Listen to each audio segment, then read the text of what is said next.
What's going on, ladies? Well, Tell us. We've been talking about the Halloween episode first and foremost. So, what can you kind of tease for the viewers about that? Halloween episode, October 20th. Everyone should tune in.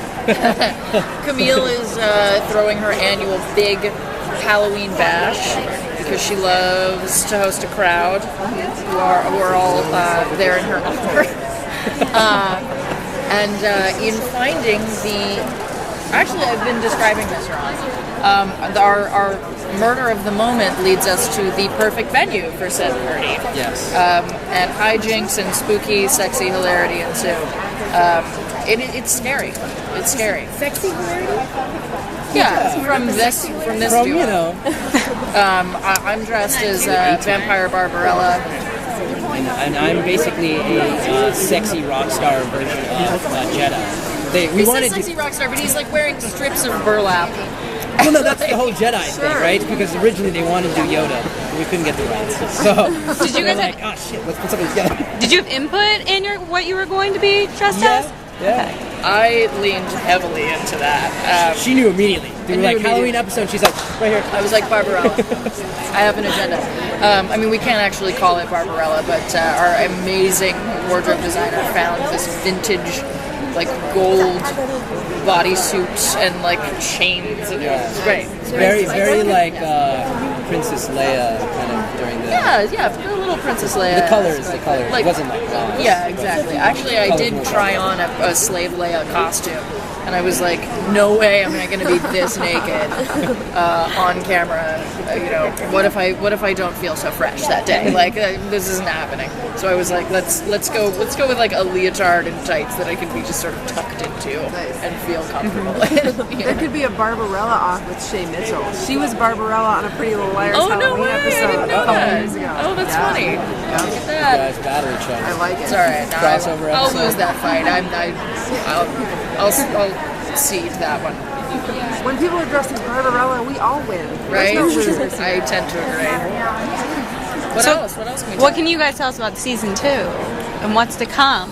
Bigger, badder, sexier, slicker. Darker, more mature, both I think as a show and characters. We're going to pick up right where we left off. So I think the events at the end of season 1 definitely take a heavy toll on everybody in terms of what are we doing in the program, right?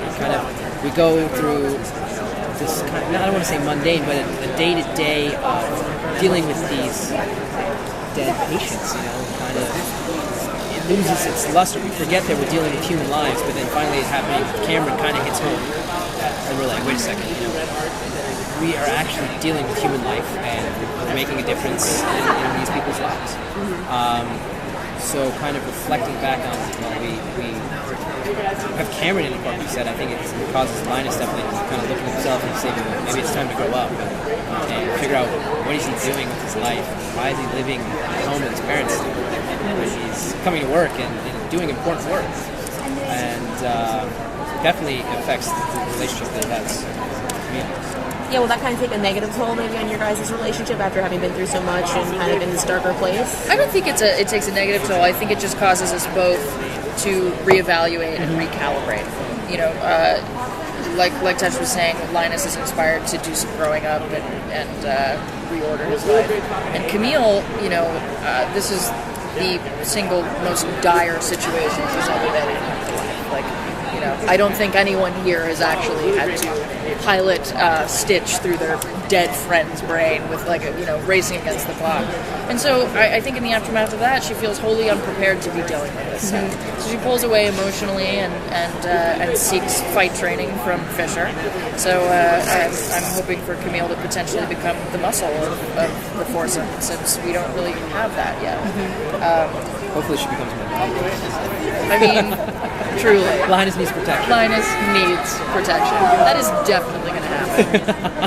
Like, you cornered and Camille just swooping in, throwing kicks and elbows. Fall in love. It'll be like, Fans would watch that. Fans would be all for that. Why not? So what are you most excited for about season 2 that you can just let your fans kind of know what they should be expecting? Aside from the raise, aside from the pay bump? Yeah. The fight training. I mean, I'm just really excited to like break off from the Scooby gang and, you know, punch a heavy bag and, you know, figure out what Camille's real function is in this mess. I think Linus, I think he was just like finding out who he is as a person, right? We've seen this kind of nerdy, geeky side, innocent, wears his heart on his sleeve. So it'll be really, I think, interesting to explore this more complex version of him. He's just not always the comic relief or just like the geeky nerd who says inappropriate things. I think figuring out who he is as a person and seeing where that takes him. But we will still get the comic relief. Yeah, no, that part of him will always be there, but I think he'll be more appropriate. Yeah. You know, he'll be more mature.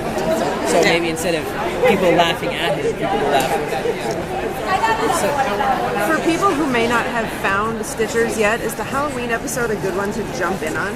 Yes. Yeah, I think so. I mean, it's lives within the kind of the world of our, you know, our universe. The relationships are developed. Yeah, it stands alone. So all the relationships are there, all the dynamics are there, the jokes, the laughs, kind of. It's a great appetizer to the entree of season 1. Beautiful, beautifully said. Good. Food reference. I'm good with it. If there's a tagline for season 2 that would kind of wrap it all into one big line, what would you say it would be? 2.0. Read my minds. We got that thing. 2.0. Yeah, that's why you work. It's true. Can't fake chemistry, baby. Actually, that's not true. I know people who do and do it well, but we don't. You don't have to. We're lucky. What else? Anything else? You guys going through anything in your life you need to sort through? Like, I'm mainly curious about what is your favorite aspect of your characters? I enjoy Camille's outspokenness because I feel like of anyone, I get to be the voice of the portion of the audience that's going, I'm sorry, what? You know, which is generally just like, yeah, what Camille gets to be. Commenting on, like, I love characters that can be constantly winking to the audience. Like sort of their avatar. Yeah, a little bit, like representative of the people watching it. That's my favorite part of it. I think Linus is probably like his innocence, kind of. He wears his heart on his sleeve, you know. He says what he wants to say, so he's very honest in that sense, and I think there's something very appealing to that. Whether he doesn't know if it's right or wrong, but he feels it, so he says it, and he's not ashamed of being, you know, made fun of or kind of taking the emotional bullet. He has to get it out. I think there's something very true in that. What was maybe the most challenging aspect of your character to get into, or to, you know, maybe that was the most different from you as a person? It's tough. For me, my most challenging part of I need to think about this. You go. I think striking the tone, right? There's a balance with Linus, right? You don't want to make him too much of a victim. You don't want to make him like too much of a goofball. You don't want to make him too much of a nerd. So you kind of have to steep everything in a sense of truth and honesty, where he believes what he's saying. So when he tells Cameron, like, what's wrong with talking to my mom every night? He genuinely believes that. What's wrong with talking to my mom? You know, it's like, you don't want to play a character that is, I don't want to say making fun of himself from the outside, but he believes what he says. So if he's honest, back to the last question, if he's honest, then people will find that genuine and funny, versus, like, technically, like, just laughing at him just because he's such an idiot sometimes. They find it funny because it's sometimes true. I think that's kind of hard, because you don't want to push it in either direction, because then it gets either like too cheesy or it's not apparent enough that it's supposed to be a joke. So. All right. Is that enough leeway? I could keep talking. No, it's all right. I think I got it. Camille in episode 8 called herself an underachiever, which I could not connect with at all. You know what I mean? And I don't. It's weird. It's very rare that a question comes that stumps me, but it's kind of stumping me a little bit.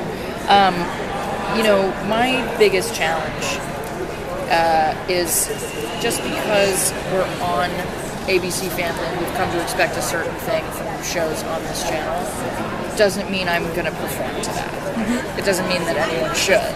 And so every day for me is an exercise in challenging the template. And so when I read a script, I hear it in my head.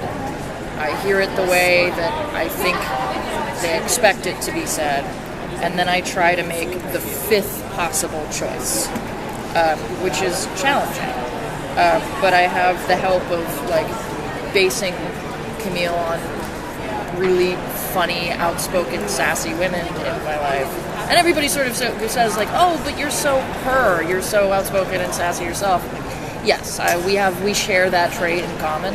But I am not a reformed party girl. I'm an overachieving former child actor. We have very different experiences in life. So my challenge is just trying to tell an honest story in the context of a girl who's finding her way. That's it. It's all about the truth. It doesn't matter what you do. You tell the truth. Okay, Adler. Okay, so Adler Studio. My acting training. God. I had to put that tuition money somewhere. All here. There you go.